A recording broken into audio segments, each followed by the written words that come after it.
नमस्कार दोस्तों, स्वागत आपका हमारे YouTube channel your online CA पर। आज की इस वीडियो में बात करेंगे हम फॉर्म 26 क्यूबी के बारे में। कब फाइल किया जाता है और क्यों फाइल किया जाता है और कौन कौन से डॉक्यूमेंट्स जो इसके लिए रिक्वायरमेंट यहाँ पे आपको जरूरत होती है, तो सारी बातें इस वीडियो में जानेंगे। तो चलिए वीडियो शुरू करते हैं।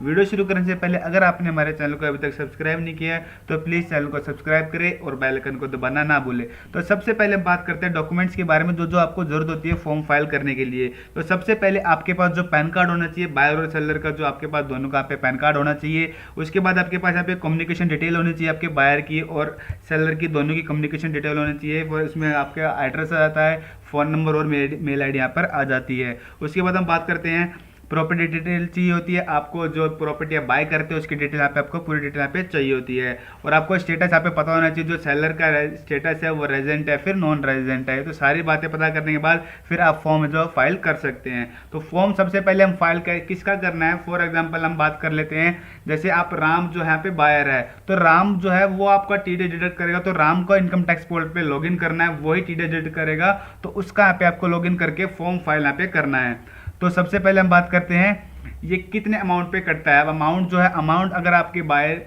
जो प्रॉपर्टी बाय कर रहे हैं अगर वो वैल्यू इसकी 50 लाख से ज़्यादा है तो उस केस में जो आपको है सेलर का 1% डिडक्ट यहाँ पे टीडीएस जो है डिडक्ट करना है। फॉर एग्जांपल आपने कोई प्रॉपर्टी बाय की, उसकी वैल्यू 60 लाख रुपए है, तो उस केस में जो बायर है सेलर का 1% टीडीएस यहाँ पे डिडक्ट करेगा, यानी कि 60,000 उसका टीडीएस जो यहाँ पे वो डिडक्ट करेगा। बाकी की जो अमाउंट उसे पे करेगा, जो अमाउंट 60 लाख में 60,000 घटने के बाद 59,40,000 पेमेंट है जो वो सेलर को यहाँ पे दे देगा। 60,000 जो उसने टीडीएस उसका जमा कर दिया इनकम टैक्स पोर्टल पे यहाँ पे जमा करा दिया है। अब बात करते हैं लॉगिन करने के बाद आपको कहाँ पे जाना है। अगर इनकम टैक्स पे किसी का पहले से इनका आईडी पासवर्ड नहीं बना हुआ है, अगर किसी को बनाना है तो कैसे बनाते हैं उसके लिए मैंने सेपरेट वीडियो बनाई हुई है। उस वीडियो के लिंक डिस्क्रिप्शन बॉक्स में डाल दूंगा, आप वहाँ से देख सकते हैं। तो सबसे पहले आपको इनकम टैक्स पोर्टल पे लॉगिन कर लेना है। लॉगिन करने के बाद आपको ई फाइल के अंदर आना है। ई फाइल के अंदर आने के बाद आपको ई पे टैक्स पे यहाँ पे क्लिक करना है। ई पे टैक्स पे क्लिक करने के बाद आपके पास इस तरीके से स्क्रीन ओपन हो जाएगी। इसके यहाँ पे फिर सिंपल आपको न्यू पेमेंट पे आपके यहाँ पे सिंपल यहाँ पे क्लिक कर लेना है। न्यू पेमेंट पे क्लिक करने के बाद आपको सेंटर में यहाँ पे आप देखेंगे आपको फॉर्म यहाँ पे दिख जाएगा, form 26 QB TDS on sale of property. इस पर आपको सिंपल यहाँ पे क्लिक करना है, प्रोसीड पे आपको पे क्लिक कर देना है। आपको सबसे पहले आपको स्टेटस बताना है, यहाँ पर जो सेलर है वो रेजिडेंट है फिर नॉन रेजिडेंट है। आपको स्टेटस बता देना है आपको रेजिडेंट है फिर नॉन रेजिडेंट है। जैसे हमारे केस में रेजिडेंट है तो रेजिडेंट पे हम क्लिक कर देते हैं। उसके बाद आपकी डिटेल आती है, जो बायर है उसकी यानी कि आपको उसने लॉगिन करा हुआ है, उसकी बेसिक डिटेल यहाँ पे आ चुकी है, उसका पैन नंबर आ चुका है, एड्रेस वगैरह आधार डिटेल सारी यहाँ पे उसकी आ चुकी है। अगर आपको एड्रेस वगैरह को डिटेल यहाँ पे को चेंज करनी है तो यहाँ पे माई प्रोफाइल में जाके सिंपल आपको यहाँ पे चेंज कर सकते हैं। तो सबसे नीचे हमें डिटेल मेरी ऑटो फिल है, तो उसके बाद सबसे नीचे हम आते बात करते हैं। आपके पास इस तरीके से ऑप्शन आता है whether more than one buyer. आपके केस में एक से अधिक बायर है तो उस केस में आपको यस करना है। अगर एक सिंपल एक बायर तो इस केस में आपको यहाँ पे नो कर देना है। जैसे हमारे केस में एक बायर है तो सिंपल एक नो पे करके आपको सिंपल यहाँ पे कंटिन्यू पे यहाँ पे क्लिक कर देना है।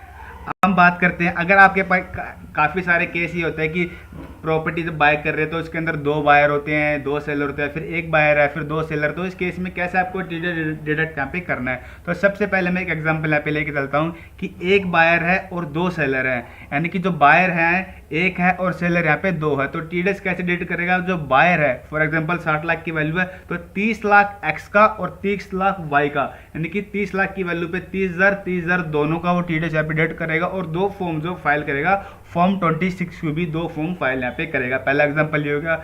दूसरा एग्जांपल की हम बात करें, अगर 2 बायर है और 2 सेलर, तो इस केस में कितने फॉर्म भर जाएंगे, यहाँ पे 4 फॉर्म भर जाएंगे। तो पहला बायर है वो दोनों सेलर का टीडीएस यहाँ पे डिडक्ट करेगा और फॉर्म 26 को भी भरेगा। इसी तरीके से जो सेकंड बायर है वो भी दोनों सेलर का टीडीएस यहाँ पे डिडक्ट करेगा और फॉर्म 26 को यहाँ पे फाइल करेगा। इसी तरीके से एग्जाम्पल हम लेते हैं, अगर बायर 2 है तो सेलर 1 है, तो इस केस में क्या होगा, जो भी रेशियो होगी आपकी उस रेशियो के अंदर वो दोनों बायर जो है अब सेलर का पे टीडीएस यहाँ पे डिडक्ट करेंगे और फॉर्म पे फाइल करेंगे। उसके बाद हमें अब बात करते हैं नेक्स्ट पेज पे आने के बाद हम बात करते हैं, यहाँ पे आपके पास पूछेगा रेजिडेंट स्टेटस ऑफ सेलर। आपका बता दिया हमने रेजिडेंट था। अब यहाँ पे आपको पूछेगा पैन ऑफ सेलर। आपको पैन नंबर डालना है, जो प्रॉपर्टी से आप प्रॉपर्टी खरीद रहे हैं उसका आपको पैन नंबर डालना है।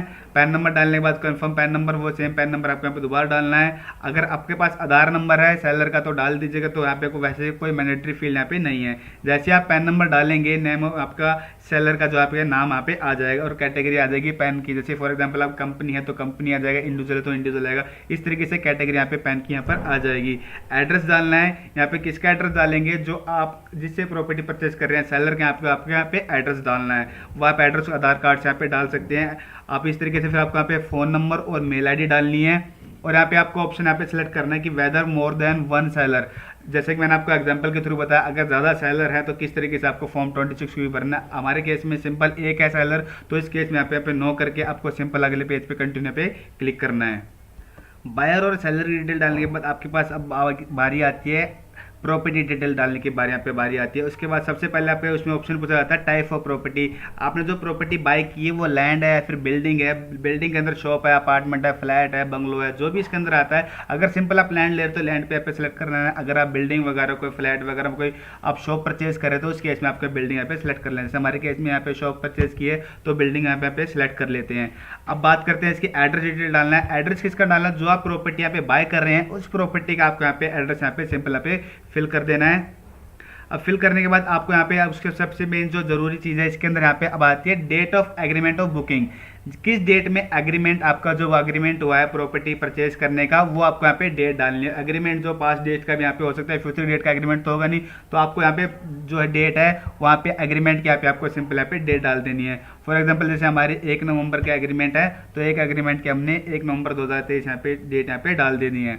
अब उसके बाद आपसे बात पूछता है total value of consideration, property की वैल्यू कंसिडरेशन जो भी आपकी जो परचेज की पूरी वैल्यू है वो आपको यहाँ पे डाल देनी है। फॉर एग्जाम्पल जैसे हमारे केस में जो 60 लाख की वैल्यू है, हम यहाँ पे 60 लाख की यहाँ पे वैल्यू यहाँ पे डाल देते हैं कि 60 लाख की हमारी ये परचेज हमने परचेज की है, उसकी प्रॉपर्टी वैल्यू पूरी 60 लाख है।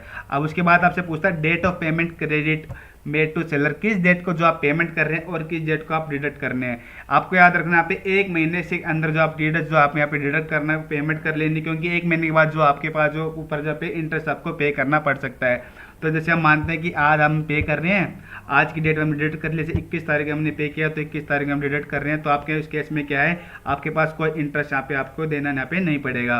उसके बाद आपसे पूछता है पेमेंट टाइप। अगर आप पेमेंट लमसम में कर रहे हैं या फिर इंस्टॉलमेंट में कर रहे हैं तो 2 तरीके से पेमेंट कर सकते हैं। पहले आपको लमसम के थ्रू आपको बताता हूँ, फिर उसके बाद आपको इंस्टॉलमेंट बताता हूँ कि कैसे इंस्टॉलमेंट के थ्रू होगा। इंस्टॉलमेंट में 1-2 और चीज़ें आपसे यहाँ पे पूछी जाती है। फॉर एग्जाम्पल मैं लमसम कर देता हूँ कि मैं लमसम पूरी पेमेंट यहाँ पे कर रहा हूँ, तो लमसम के अंदर आपसे पहले क्वेश्चन आपसे पूछा जाएगा whether stamp duty value is higher than sale consideration.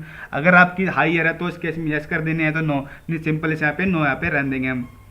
जैसे हमारे केस में नो यहाँ पे रहने दिया। फिर अमाउंट आप कितने अमाउंट पे आप टीडीएस जमा कर रहे थे, मैंने लमसम फॉर एग्जांपल मैंने पूरे 60 लाख पे मैं जमा कर देता हूँ, तो मैंने यहाँ पे 60 लाख यहाँ पे मैंने कर दिया कि 60 लाख पे स्टैम्प वैल्यू यहाँ पे मेरे को डाल देनी है। ये 20% से ज़्यादा डिफरेंस का होनी चाहिए, तो ये 60 लाख की वैल्यू मेरी इसकी भी, तो ऑटोमेटिक ये 60 लाख पे 60,000 जो टीडीएस आपने यहाँ पे उठा लिए। देखिए इंटरेस्ट मेरा यहाँ पे 0 है। इस तरीके से आप कंटिन्यू पे क्लिक करेंगे तो 60,000 जो आप नेट बैंकिंग के थ्रू, यूपीआई के थ्रू, डेबिट कार्ड के थ्रू आप इस तरीके से जो आप पेमेंट यहाँ पे 60,000 के यहाँ पे कर सकते हैं। ये तो था लमसम की बात। अब हम बात करते हैं इंस्टॉलमेंट में। काफ़ी लोग जो इंस्टॉलमेंट के थ्रू पेमेंट करते हैं तो उस केस में क्या करना है, फॉर एग्जाम्पल यहाँ पे इंस्टॉलमेंट यहाँ पे सिलेक्ट कर लेते हैं। इंस्टॉलमेंट सेलेक्ट करने के बाद आपसे पूछता है कि whether it is last instalment yes और नो। अगर आपकी लास्ट है तो उसे यस कर देंगे, नो है तो उसे नो कर देंगे। फॉर एग्जांपल हमारी नो यहाँ पे लास्ट इंस्टॉलमेंट नहीं है तो यहाँ पे नो कर देंगे। उसके बाद आपसे पूछता है टोटल अमाउंट जो प्रीवियस इंस्टॉलमेंट में आपने कितने अमाउंट पे कर चुके हैं। फॉर एग्जांपल 60 लाख की मेरी प्रॉपर्टी की वैल्यू है, 30 लाख मैं पहले पे कर चुका हूं तो 30 लाख यहाँ पे डाल दूंगा, और बाकी के अमाउंट पे फिर बाकी मैं टीडीएस जमा करा रहा हूँ तो वो अमाउंट यहाँ पे डाल दूंगा। जैसे मैंने यहाँ पे 30 लाख यहाँ पे डाल दिया मैंने कि मैं पहले यहाँ पे आपकी जो है 30 लाख यहाँ पे दे चुका हूँ, 30 लाख यहाँ पे दे चुका हूँ, बाकी मैं 30 लाख पे टीडीएस जमा करना चाहता हूँ, तो यहाँ पे इस तरीके से यहाँ पे मैं यहाँ पे 30 लाख यहाँ पे डाल दूंगा। और आपको एक चीज़ का ध्यान रखना, जो वैल्यू आप यहाँ पे डालेंगे उसी पे आपको यहाँ पे टीडीएस आएगा, उसी पे आपको यहाँ पे टीडीएस जो जमा यहाँ पे कराना होगा। जो वैल्यू अमाउंट पेड इसमें इन कॉलम में आप डालेंगे उसी पे अमाउंट पे आपको यहाँ पे टीडीएस यहाँ पे डिडक्ट यहाँ पे जो आपके को वो अपने आप वहाँ पे उठाएगा। तो सिंपल आपको यहाँ पे कंटिन्यू पे क्लिक करना है। पेमेंट करने के बाद आप वहाँ से पेमेंट यहाँ से आपको ऑप्शन मिल जाएगा रिसिप्ट डाउनलोड करने का, और फॉर्म भी आप डाउनलोड वहाँ से कर सकते हैं। फॉर्म 26 की पार्टी को आप वहाँ से आप डाउनलोड करके दे सकते हैं। वो आपके पास प्रूफ हो जाएगा पार्टी को कि हमने आपका TDS यहाँ पे डेबिट कर दिया है। कुछ 3 से 4 दिन के अंदर उसके पोर्टल में 26 ईयर्स में वहाँ पे भी उसको शो हो जाएगा कि मेरा इस पार्टी ने यहाँ पे जो TDS यहाँ पे डेबिट किया है, कितने अमाउंट पे कितना TDS यहाँ पे डेबिट किया, और 26 क्यू अपने 26 ईयर्स में वहाँ पे वो देख सकता है। तो फ्रेंड्स आज की वीडियो बस इतना ही। अगर इस वीडियो से रिलेटेड आपको कोई भी क्वेश्चन तो हमें कमेंट डाउन कर सकते हैं। अगर किसी को कोई इशू आ रहा है, कोई दिक्कत आ रही है, तो हमें मेल ID डिस्क्रिप्शन बॉक्स में डाल दूँगा, आप वहाँ से कांटेक्ट कर सकते हैं। अगर किसी को फॉर्म अपने 26 को भी फाइल करवाना है, फिर कोई भी आपकी क्वायरी है TDS से रिलेटेड, ITR GST से रिलेटेड कोई भी क्वायरी है, वहाँ पे कॉन्टैक्ट डिटेल अपनी डिस्क्रिप्शन बॉक्स में डाल दूँगा, आप वहाँ से हमें कॉन्टैक्ट कर सकते हैं। तो फ्रेंड्स आज की वीडियो बस इतना ही। अगर ये वीडियो आपको अच्छी लगी हो तो प्लीज़ वीडियो को लाइक करें, चैनल को सब्सक्राइब करें। Thank you.